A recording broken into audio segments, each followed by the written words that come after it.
కాలమే నిజమౌనా కళ్ళకే అంటని కలలోనా నా చేతి పాపం లేయిది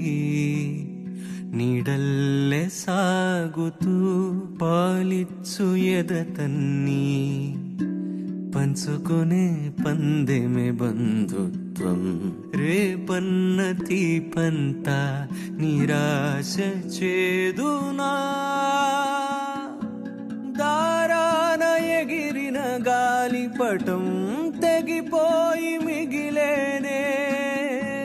వేరెంట సాగిన పూకొమ్మై జాడనే మరచానే అడవింట కలిసే ఏరునై నా ఉనికి విడిచేనే ఈ గూటి పసికూనను